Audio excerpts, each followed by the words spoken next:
Incidenti sul lavoro. In Basilicata nei primi 8 mesi dell'anno sono aumentate le denunce di infortuni.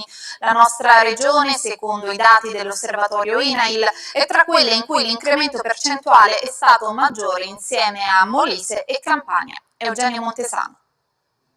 Più di un morto al mese sul posto di lavoro è il tragico bilancio degli incidenti mortali da inizio anno in Basilicata. Secondo i dati INAIL, nei primi 8 mesi del 2021 in regione hanno perso la vita 10 lavoratori, 6 in provincia di Potenza, 4 in provincia di Matera.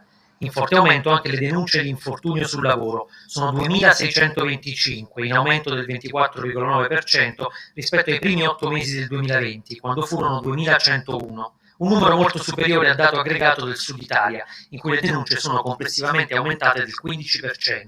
A pesare sull'aumento delle denunce la diffusione della pandemia in regione. Da gennaio 2020 ad agosto 2021 le segnalazioni Covid sono state 941, 727 a Potenza, 214 a Matera, 545 sono state presentate da donne, 396 da uomini. L'effetto Covid è riflesso nei numeri delle denunce di infortunio, conferma Carmen Angiolillo, direttrice INAIL Basilicata. Stiamo pagando soprattutto lo scotto della seconda ondata e il prosieguo che ha colpito la nostra regione con un'intensità superiore a quella nazionale nell'ultimo trimestre 2020 e a marzo 2021.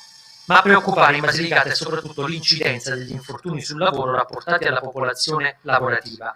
A partire dai dati INAIL, l'Osservatorio Sicurezza di Vega Engineering, società di consulenza con sede a Mestre, ha individuato un modello di rappresentazione del rischio di mortalità. Secondo lo studio, la Basilicata, con poco meno di 188.000 occupati, presenta un indice infortunistico elevato, quasi il doppio della media nazionale. Con questo dato, e considerandolo poi sul numero di lavoratori occupati, quindi calcolando l'indice infortunistico, la Basilicata ha un livello di rischio che è superiore alla media nazionale, si colloca tra le regioni in cui l'indice infortunistico è più alto.